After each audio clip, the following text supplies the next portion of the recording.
어린이들이 자주 읽는 그런 책입니다. 그림이 많고 글이 조금 있는 그런 책을 많이 읽죠. 또 글자를 배우는 인문기 문자 지도라고 하는데요. 초기 문자 지도 과정, 초기 문자 학습하는 과정에서 이런 책들을 많이 읽게 됩니다. 어머니와 아버지 같이 읽기도 하고 또 읽어주면 또 우리 어린이가 따라서 읽기도 하죠. 오늘 제가 드리고 싶은 말씀은 질문 만들기 방법을 말씀드리는 겁니다. 질문 만들기. 글자를 읽는 활동을 하면서 이렇게 말로 이제 질문을 만드는 거죠. 보통 이제 글을 읽고 나서 엄마가 먼저 질문을 만들어서 시범을 보이기도 합니다. 아버지가 할 수도 있죠. 그러면 이제 그 답을 하는 거죠. 아이 스스로. 그러다가 어떻습니까? 이제는 아이들이 직접 질문을 만들게 하는 거죠. 처음에는 말로 할 수 있습니다. 말로. 글로 쓰지 않고. 여기 보시면 글은 조금밖에 없죠. 디노는 아주 특별한 공룡이에요. 어린이에게는 멋진 친구이고 마을 어른에게는 친절한 이웃이었지요. 짧은 글입니다. 그러면은 어떻게 질문을 할 수 있을까요? 제가 또 다른 영상에서 말씀을 드렸는데 질문을 나누는 질문에 대한 연구는 무척 많습니다. 많은 연구자들이 질문에 대해서 연구를 해왔는데요. 읽기 지도, 독서 지도 전문가들도 질문에 관한 연구를 많이 했습니다. 그런 연구 중에 제가 지난번에 말씀을 드린 것 중에서 독서할 때 우리가 많이 사용하는 그 질문의 유형, 독서할 때 우리가 자주 사용하는 질문의 유형은 사실적 질문, 해석적 질문, 적용적 질문 이 세 가지를 많이 사용합니다. 어렵지 않습니다. 그냥 간단하게 생각할 수 있어요. 우리 어린이들에게는 이런 말을 뭐 직접 할 필요는 없겠죠. 뭐 해도 상관은 없지만 이 용어를 사용해도 우리 어린이들은 이해를 잘 못하니까요. 뭐 별 하나 질문, 별 둘 질문, 별 셋 질문 이렇게 또 구별할 수도 있습니다. 사실적 질문은 질문과 답이 같은 문장에 있는 질문이에요. 같은 질문과 답이 같은 문장에 있는 거죠. 그 다음에 해석적 질문은 질문과 답이 다른 문장에 있는 겁니다. 그리고 적용적 질문은 글에 있고 답은 우리 머릿속에 있는 거예요. 간단하게 이렇게 이제 정리를 하는 겁니다. 독서 지도할 때, 책 읽기 지도할 때 초기 단계에서 질문 만들기 활동입니다. 그럼 여러분 보세요. 왼쪽에 뭐가 있습니까? 디노는 아주 특별한 공룡이에요라는 글이 있는데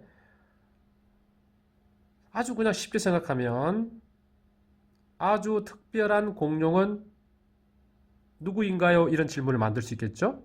그게 바로 별 하나 사실적 질문입니다. 한번 제가 써보겠습니다, 여러분. 왜 제가 써보겠다고 말씀을 드리냐면 우리 아이들이 어린이들이 직접 책에다 쓰는 게 중요한 거예요.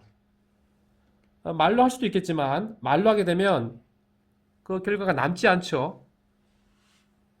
자, 한번 제가 적어 보겠습니다. 그럼 어디다 적느냐? 그냥 빈 공간에 어디라도 적을 수 있습니다.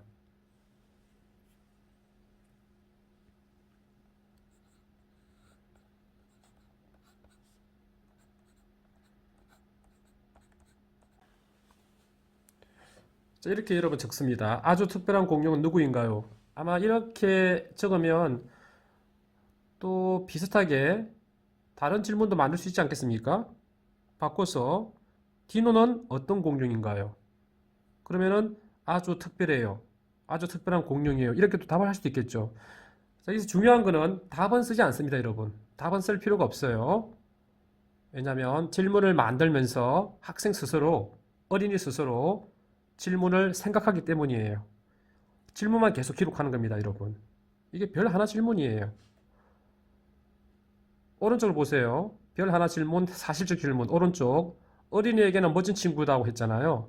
자, 여기서 여러분 참 중요한데, 지금 왼쪽 문장과 오른쪽은 어떻습니까? 왼쪽에 디노는 아주 특별한 공룡이에요 라고 했으니까 여기는 마침표가 있죠?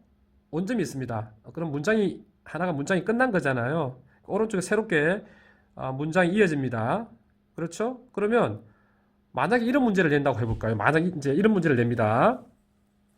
이렇게 이제 질문 한번 써볼게요, 제가. 자, 어린이에게 멋진 친구는 누구인가요? 이렇게 질문을 만들었습니다. 자, 그럼 여러분 어떻습니까? 어린이에게 멋진 친구는 누구인가요에 대한 이 답은 이 글에 있습니까? 없죠. 이 답을 찾기 위해서는 여러분 왼쪽, 그렇죠? 왼쪽으로 가야 되잖아요. 왜? 디노를 찾아야 되니까. 그러니까 답이 왼쪽에 있는 글에 있잖아요. 자, 이런 질문을 우리는 해석적 질문이라고 합니다. 별 두 개의 질문이죠. 그러니까 질문과 답이 서로 다른 문장에 있는 거죠. 그 다음에 이제 마지막 질문이 적용적 질문이잖아요. 마을 어른들에게는 친절한 이웃이었지요. 마을 어른들에게 친절한 이웃은 누구인가요? 라고 하면 마찬가지로 별 두 개 질문이죠. 해석적 질문인 거죠. 왼쪽에 있는 글을 읽어야 되니까. 그렇죠. 적용적 질문은 어떻게 될까요? 적용적 질문. 여러분. 적용적 질문.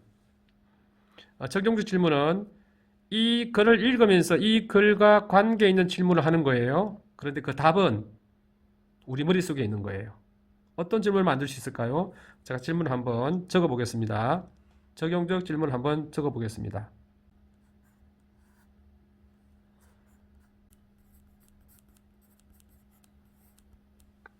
질문이 디노는 왜 마을 어른에게는 친절한 이웃이었을까요? 이렇게 질문을 만들었습니다.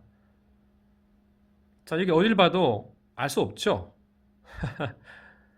물론 이 답이 만일에 4쪽, 5쪽이나 이거를 다 읽고 나서 알게 된다면 해석적 질문이라고 할 수도 있어요. 그런데 저는 지금 두 쪽만 가지고 지금 문제를 만든 거예요. 이거를 아무리 읽어도 디노가 왜 마을 어른들에게 친절한 이웃이었는지 알 수가 없습니다. 근데 이런 질문을 만들어 보는 거죠. 그러면서 추론하는 거죠. 짐작하는 거예요. 그렇게 하면서 이 글 내용을 보다 깊이 있게 이해를 하는 거죠. 생각이 넓어지고 사고력이 길러지는 거죠. 오늘 여러분 간단하게 사실적 질문, 해석적 질문, 적용적 질문에 대해서 알아봤고요. 아마도 우리가 책을 애지중지하는 부모님, 또 어린이들도 있을 겁니다. 그런데 여러분 생각을 바꿔야 됩니다. 이렇게 질문을 만드는 것은 낙서가 아닙니다. 공부예요. 정말 중요한 공부입니다. 이렇게 책에다가 글을 쓰고 질문을 만들면서 우리 아이는 성장하는 거예요. 아마 간혹 책에다가 이렇게 질문을 직접 쓰라고 하면 어린이 스스로 엄마 나 싫어. 책 깨끗하게 하고 싶어. 이렇게 생각하는 어린이가 있을 거예요. 그 생각 바꿔줘야 됩니다. 여러분이 그 생각을 바꿔줘야 됩니다. 한번 해보시기 바랍니다.